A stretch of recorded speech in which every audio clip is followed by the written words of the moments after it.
Hi, I'm Nicholas Hardy, the executive producer of the Elysium experience. Today, I'm going to show you some of my best practices and tips for streaming online, as well as joining an online meeting. As you watch this video, any particular products that are referenced will be linked in the show notes below. Plus, there will be additional product recommendations that you can see for streaming. The video is going to be broken into two parts. The first part is going to be about the technical aspects, and the second part will be additional tips to stream online. The first thing we have to do is decide what type of device we want to use to get online. Today, many people have access to multiple devices, so we have to decide what we want to use to stream online. There's not a one-size-fits-all answer here. It really depends on your audience and what kind of content you're trying to produce. If for your streaming content, you're trying to share mostly just a video of yourself talking with good audio to your audience, then sometimes using a mobile device like a phone can be a great option. It's going to allow you to do that from almost any location where you can get good cellular service or internet. And a lot of people already have Bluetooth audio devices so they can hear their audience if they're doing an interaction part, or use the Bluetooth to get good audio for their stream. If you decide that a mobile device like a phone will work for you, there's a couple of things you're going to need. First, you're going to need a stand to hold the phone so that you get a very stable video shot. Secondly, when you set it up, make sure you put your phone in horizontal or landscape mode as opposed to doing it in vertical mode. Most people are still consuming video on the internet, particularly with streaming, in a landscape format. So it's important that you don't end up putting your phone this way if you're trying to put forth a professional image. As I mentioned earlier, you're going to need to have great audio. And if you have a phone with a Bluetooth device, you may already have that solution. If you don't and you're looking for options, there's several great products that are out there that range from inexpensive to expensive. If you're a person who has a pair of Apple AirPods, those can work really great for streaming meetings to get great audio and also to be able to hear people who are talking to you online. Know that if you have a non-Apple phone like an Android device or something else, you can still use Apple AirPods with that device. If you're going to be fairly close to your phone, it may be possible for you to use corded headphones. Corded headphones like this can work great. You'll be able to hear your audience talk to you, and you'll also have the microphone there to pick you up.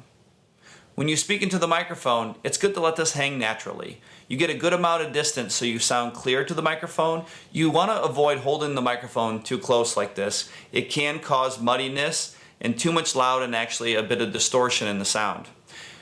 Also, if you have clothing or maybe hair that might block the microphone, it can cause a more muted, muffled, or quiet sound. So try to have this obstruction free, and you should get great audio plugging right into your phone. So once you've got a stand, the phone set up, and you've got great audio, all you need to be concerned with now is your lighting. If you're in a room with natural light, let's say a home office where you have a window, it's best to use the natural light to light yourself up. That may not always be possible, so we'll talk about some other options. If you don't have good natural light lighting you up, you can look at several different products that are available. Some clip onto the phone or your laptop computer, and there's some options of things that you can make. Now, if you're a person who thinks that the phone is not really going to be a good option for you, or if you prefer to use your laptop or desktop computer, there can be a lot of advantages for using that. For example, if you're a person who might end up sharing some images of your work in your streaming meeting, or perhaps you've built a PowerPoint slide deck to share with your audience while you're streaming, it's going to be best for you to use a laptop or desktop computer. If you have a laptop computer, there's a good chance that you're going to have a built-in camera on that machine to use. Many of the webcams built into computers today are quite good. However, if you want a better camera, or perhaps you're using a desktop computer that does not have a built-in webcam, then you're going to have to buy a product to connect to your machine. The great news is there's a lot of really great web cameras to use today that are relatively inexpensive to moderately priced. Also, USB webcams are pretty easy to set up. Generally, they're just plug and play. Today, you can find a USB webcam for under $100 that's got a really quality image. There are options above $200 if you really want the best image that you can find from a web camera. If you're looking for a better image quality than that, there are options that allow you to interface with professional video cameras and DSLRs that will give you a really awesome image. That's not going to be covered in this video, but there's plenty of videos out there you can find if you're at that level of streaming. If you're just getting started with streaming, I'm going to recommend that you try to keep things as simple as possible and just focus on simple, good quality. Now that you've picked out your device to use for streaming and you've got your camera set up, the next logical step is for us to talk about lighting. To keep things simple with lighting, it's a best practice to use natural light wherever you can. So if you happen to be streaming from a home office and you have a window, it's best if you can face that window directly or maybe a little off axis so you're getting a nice amount of light on your face and you stand out for your audience to see you well. Sometimes that light won't be enough, or perhaps your program needs to be streamed in the evening and you need extra lighting. Or the other scenario could be that you work in a room where it's just not possible for you to face the window. My home office setup actually has the window behind me, and a lot of times if you see people trying to take a photograph with a window behind them or stream with a window behind them, the natural light that comes in from that window will cause them to be dark. If that's the case, you're definitely going to need some extra lighting to light you up so that you balance against the background. The great news is, when it comes to lighting, there's some really inexpensive options out there and some things that you can even build yourself. One of the really popular products today for phones, mobile devices, and streaming is to use a ring light. It's very relatively inexpensive. Often you can buy them in kits with a stand, and they can be a quick, easy way to light yourself up for a streaming meeting. If you're looking at other options, I'm going to personally recommend that if you have the option, try to use 2 lights to light yourself up for streaming. That's going to allow you to light both sides of your face so you get a very even presentation when you're online. That can be done with 2 ring lights, 2 other LED lights. There's several products out there, some that you'll see in the show notes. Or I'm going to tell you right now how you can build your very own streaming lights.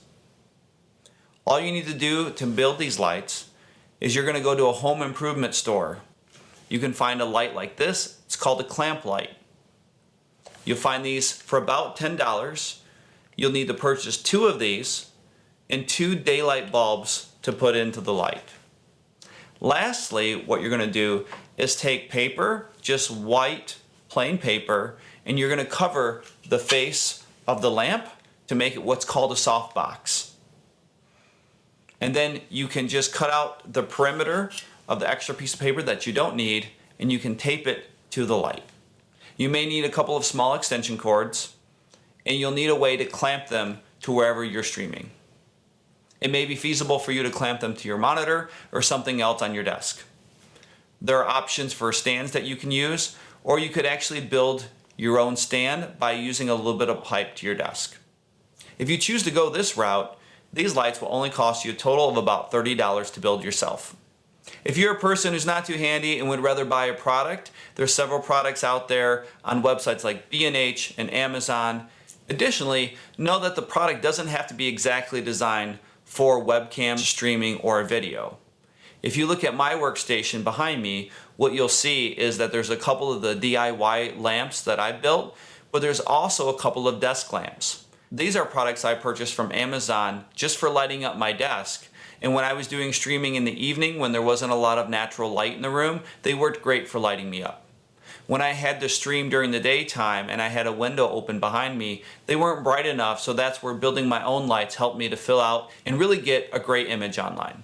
The last thing I want to mention about lighting is that it's important, if you're building your own lights or if you're purchasing a product, try to get a light that has a good daylight color tone. When you see lighting products available today, there's a lot of choices from very warm lighting, which is generally the kind of lighting we use in our homes in the evening. It's great for winding down, getting ready for bed, but it's not really great for lighting up your face because it'll tend to make you look unnaturally warm. If you use a daylight product, you're going to get a much more natural look and a better look on video. So now that we have our lighting set, the last thing I want to talk a little more in detail about is audio. How do we get great audio online? One of the simplest answers to get great audio online is to use a type of a Bluetooth headset. Granted, there's a wide range of products. Some of them aren't great and some of them are really awesome. I personally use Apple AirPods. They're very easy for me to connect to my computer or my phone or tablet so I can stream anytime I need to from any device. Additionally, not only do they provide great audio for my speaking, I'm able to hear people who are participating in the online stream with me through the integrated earbud.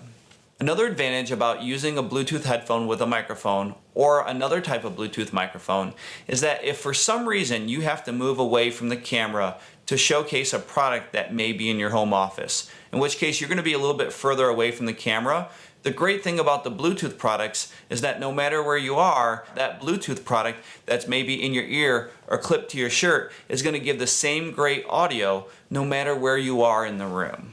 If Bluetooth headphones or microphones really aren't an option for you and you're looking for something very simple, one great option is just to use corded headphones that come with a lot of phones. What's great about these is you'll be able to hear your audience or people you're interacting with online, and you'll have a microphone that they'll be able to hear you clearly. As I mentioned earlier in the video, it's important to make sure you let the microphone hang naturally. Try to keep it from being obstructed. So if you have a lot of hair or if you have clothing that might be in the way, it can cause your microphone to be quieter and or muted. Also, you want to avoid holding it close like this because generally that's going to cause your microphone to sound really muffled and unclear and too loud. So leave it naturally, keep it unobstructed, and you'll get great sound. The other nice thing about corded headphones like these is that they're not visually distracting. So although people can see them, they're not going to really distract your audience while you're streaming. There are other corded headphones that will work great for audio, but in my opinion, they're not always the best choice for streaming. It's because they can be rather disruptive or distracting to your audience. So these corded headphones would serve the same purpose as my other ones, except for I think they look rather bulky to be online. They're going to give me great audio so I can hear people. They've got an integrated mic, but again, they're just a little big and I think a little bit disruptive for doing a streaming presentation. There can be an exception to that. If you're looking to create a podcast or some kind of a broadcast style video, then it may make sense to have the over-the-ear headphones like I just showed you. Additionally, you may look to use a microphone like the Shure SM7B. This is a very popular microphone right now due to all the podcasting and broadcasting style programs that are available online. But there's just a couple things I'd like to warn you about. If you're a beginning streamer, I highly recommend that you don't go out and get this microphone. This microphone won't directly connect to your phone or to your computer. You're going to need some technology in between to make that happen.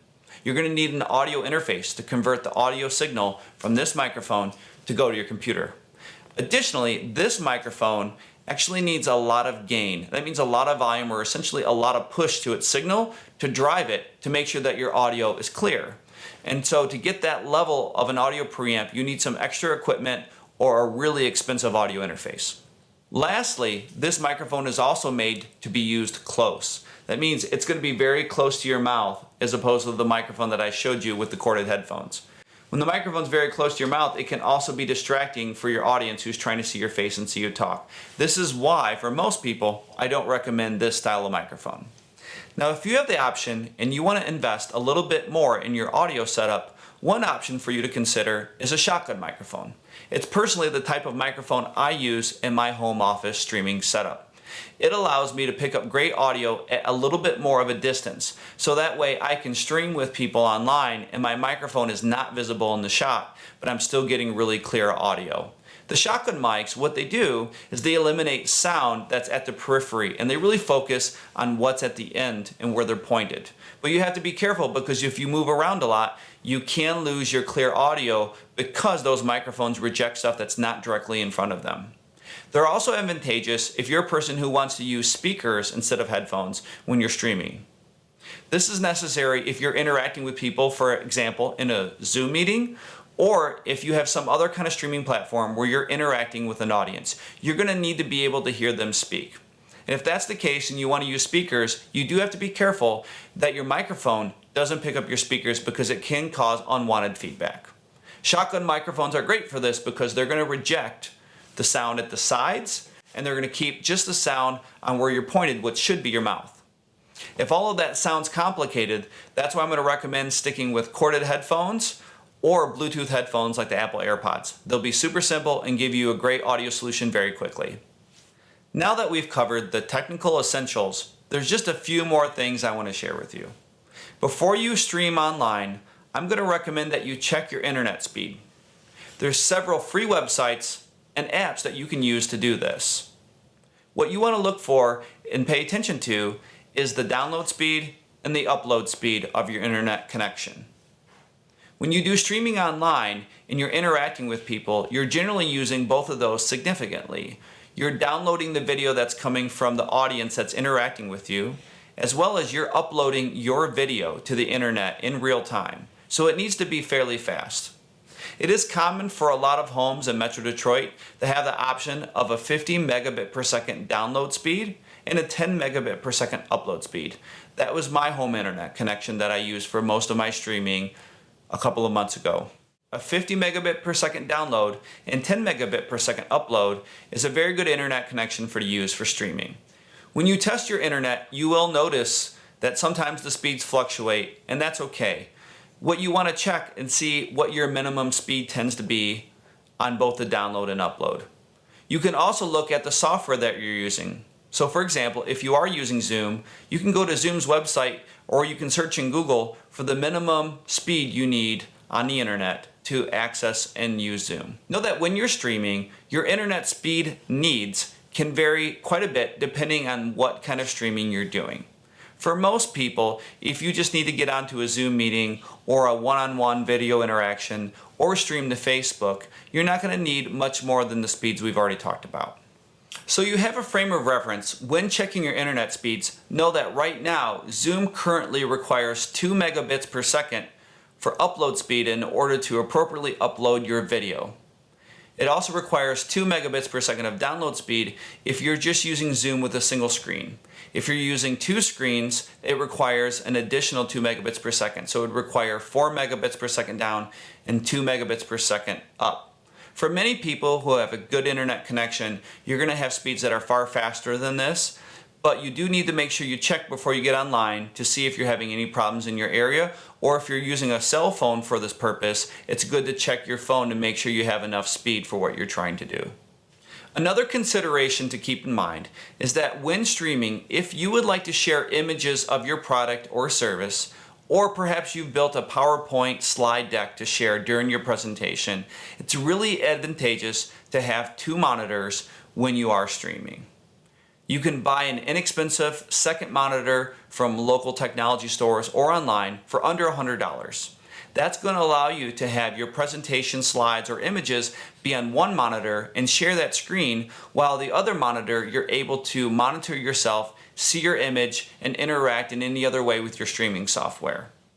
The last few things I want to share with you is that when you're streaming, it's ideal generally to keep your head and shoulders filling the video, image, or frame. Additionally, try to keep distractions out of the background of your video.